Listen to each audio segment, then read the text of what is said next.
ఓం నమో వెంకటేశాయ.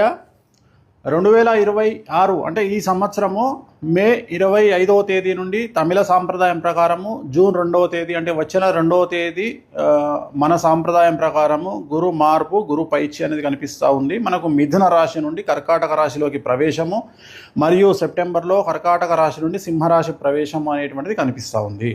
So దీనికి సంబంధించి గురువు అతిచారంలోకి వెళ్తూ ఉన్నాడు. గత వీడియోలో నేను చెప్పినట్టుగా పెను సంచలనాలు నమోదయ్యేటువంటి అవకాశాలు కనిపిస్తున్నాయని చెప్పడం జరిగింది. దాని ప్రకారమే గత 5 రాష్ట్రాల ఎన్నికలను కనుక గమనించినట్లయితే బెంగాల్ మరియు తమిళనాడు కాంట్రవర్సీస్ మనం చూస్తూ ఉన్నాము. సో విజయ్ జాతక రీత్యా అలాగే విజయ్ త్రిష కాంబినేషన్ కనుక తీసుకున్నట్లయితే వాళ్ళ కాంబినేషన్ ఏకనాడి కాంబినేషన్ అయ్యింది. కాబట్టి ఒకవేళ త్రిష లేకుండా ఉంటే విజయ్ యొక్క రిజల్ట్ వేరే రకంగా ఉండేది. బట్ విజయ్ జాతక రీత్యా కనుక గమనించినట్లయితే తమిళనాడు రాష్ట్ర జాతకరీత్యా గమనించినట్లయితే ఒకవేళ విజయ్ సీఎం అయినప్పటికీ కూడా ఖచ్చితంగా తమిళనాడులో మళ్ళీ ఎలక్షన్లు వచ్చేటువంటి అవకాశాలు 100కి 1000% కనిపిస్తూ ఉన్నాయి. అంటే రాజకీయ ప్రభుత్వ అస్థిరత అనేటువంటిది తమిళనాడు రాష్ట్రంలో ఖచ్చితంగా కనిపిస్తూ ఉంది గురువు మార్పు వల్ల.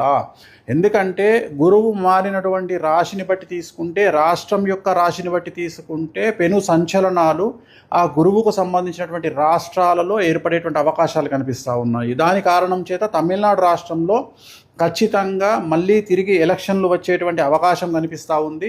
అది ఇంకొక సంవత్సరం తర్వాత అవ్వచ్చు, లేదా 6 నెలల్లో అవ్వచ్చు, లేదా నెల తర్వాత అవ్వచ్చు. కానీ ఖచ్చితంగా మళ్ళీ ఎన్నికలు తమిళనాడు రాష్ట్రంలో జరిగేటువంటి అవకాశాలు 100కి 1000% కనిపిస్తూ ఉన్నాయి. ఇది ఫస్ట్ ప్రయారిటీ. రెండవది, పశ్చిమ బెంగాల్ రాష్ట్రానికి సంబంధించి ఒకవేళ బీజేపీ ప్రభుత్వం ఏర్పాటు చేసినా కూడా మళ్ళీ ఖచ్చితంగా రాష్ట్రపతి పాలన విధించేటువంటి అవకాశాలు కనిపిస్తూ ఉన్నాయి. ఇక మీదట మమతా బెనర్జీ జాతకంలో తిరిగి ఎన్నికలలో పోటీ చేసి మళ్ళీ ముఖ్యమంత్రి అయ్యేటువంటి యోగము మమతా బెనర్జీ జాతకంలో కనిపించడం లేదు. కానీ బెంగాల్ జాతకంలో, పశ్చిమ బెంగాల్ జాతకంలో, రాష్ట్ర జాతకంలో ఖచ్చితంగా మళ్ళీ ఈ ఎన్నికల్లో గెలిచినటువంటి పార్టీ అంటే బీజేపీ పార్టీ ప్రభుత్వాన్ని ఏర్పాటు చేసినా కూడా ఖచ్చితంగా రాబోయే సంవత్సరంన్నరలో ఖచ్చితంగా రాష్ట్రపతి పాలన విధించేటువంటి అవకాశాలు కనిపిస్తూ ఉన్నాయి. కారణము బెంగాల్ రాష్ట్రానికి సంబంధించినటువంటి పశ్చిమ బెంగాల్ రాష్ట్రానికి సంబంధించిన జాతకం పరంగా రాబోయే సంవత్సరంన్నర పాటు మమతా బెనర్జీ జాతకంలో 2027 సెప్టెంబర్ వరకు అష్టమ శని నడుస్తూ ఉంది. సో ఖచ్చితంగా అలాగే రాష్ట్ర జాతకరీత్యా 2027 సెప్టెంబర్ వరకు అర్ధాష్టమ శని నడుస్తూ ఉంది. కాబట్టి పశ్చిమ బెంగాల్ రాష్ట్రంలో చాలా తీవ్రమైనటువంటి తీవ్రవాద ఉగ్రవాద చర్యలు అలాగే మత కల్లోలాలు జరిగేటువంటి అవకాశాలు కనిపిస్తూ ఉన్నాయి. దాని కారణం చేత కర్ఫ్యూ విధించడము, అలాగే బందులు జరగడము, అలాగే రోడ్ల మీద హింస చెలరేగడము, రాష్ట్రపతి పాలన వరకు సిచ్యువేషన్ వెళ్ళేటువంటి అవకాశాలు ప్రస్ఫుటంగా కనిపిస్తూ ఉన్నాయి. ఇవి 2 రాష్ట్రాలకు సంబంధించి. అలాగే ఇతరత్రా కనుక తీసుకున్నట్లయితే మనకు పూర్తిగా భారతదేశం కనుక తీసుకున్నట్లయితే ఈశాన్య రాష్ట్రాలకు లేదా తూర్పు ఈశాన్య రాష్ట్రాలకు సంబంధించి తీవ్రవాద చర్యలు ఉండేటువంటి అవకాశాలు ఉన్నాయి. అలాగే ఢిల్లీ కేంద్రంగా తీవ్రవాద చర్యలు ఉండేటువంటి అవకాశాలు ఉన్నాయి. ఇవన్నీ కూడా జూన్, జూలై, ఆగస్టు, సెప్టెంబర్ ఈ 4 నెలల్లో సంచలనాలు జరిగేటువంటి అవకాశం ఉంది. అలాగే విమాన ప్రమాదాలు జరిగేటువంటి అవకాశం ఉంది. నేను మాట్లాడేది June, July, August, September 2026 June, July, August, September సమయంలో భారతదేశంలో తూర్పు ఈశాన్య రాష్ట్రాలలో భూకంపం వచ్చేటువంటి అవకాశం ఉంది. తీవ్రవాద చర్యలు జరిగే అవకాశం ఉంది. అలాగే విమాన ప్రమాదాలు జరిగే అవకాశం ఉంది. అలాగే చాలా ఎక్కువగా జనసాంద్రత కలిగినటువంటి ప్రాంతాల్లో తీవ్రవాద చర్యలు జరిగేటువంటి అవకాశాలు కనిపిస్తూ ఉన్నాయి.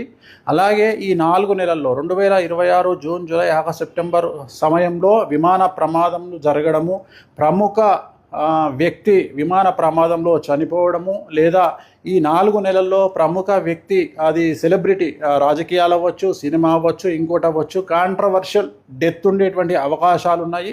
సో ఇవన్నీ కూడా ఈ సందర్భంగా ప్రత్యేకించి జరిగేటువంటి అవకాశాలు ఈ ప్రత్యేకమైనటువంటి జూన్, జూలై, ఆగస్టు, సెప్టెంబర్ 2026 సంవత్సరంలో ఈ 4 నెలల్లో జరిగేటువంటి అవకాశాలు ఉన్నాయి. అలాగే తెలంగాణ రాష్ట్రంలో రాజకీయ సంచలనాలు లేదా తెలంగాణ రాష్ట్రంలో ప్రముఖులు జైలు పాలవ్వడము లాంటి సంఘటనలు కూడా ఈ 4 నెలల్లో గోచరిస్తూ ఉన్నాయి.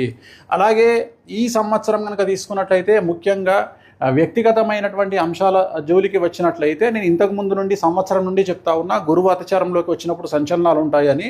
సో ADCMSLI అనేటువంటి లెటర్లతో ఉండేటువంటి వాళ్లకు సమస్యలు ఉండబోతా ఉన్నాయి, ఇంక్లూడింగ్ T.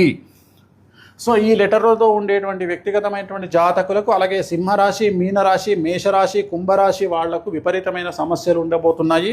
అలాగే విమాన ప్రమాదాలు, తీవ్రవాద చర్యలు, విపత్తులు అనేటువంటివి ఈ సంవత్సరం కనిపిస్తూ ఉన్నాయి. ఈ నెల 25వ తేదీ మే 25, 2026 నుండి దీని ప్రభావం అనేటువంటిది మన దేశం మీద కనిపించే అవకాశం ఉంది. అలాగే ప్రకృతి టోటల్ ప్రపంచాన్ని తీసుకున్నట్లయితే ఒక పెద్ద ప్రముఖ వ్యక్తి, ప్రపంచానికి సంబంధించినటువంటి ప్రముఖ వ్యక్తికి సంబంధించినటువంటి నిష్క్రమణ అంటే డెత్ అనేటువంటిది కనిపిస్తూ ఉంది. అది కాంట్రవర్షియల్ అవ్వచ్చు, నార్మల్ అవ్వచ్చు. సో ఇది ఓవరాల్గా చాలా సంచలనమైన ప్రిడిక్షను. రాబోయే కాలంలో గురువు వల్ల ఈ సమస్యలు రాబోతూ ఉన్నాయి. ఓం నమో వెంకటేశాయ.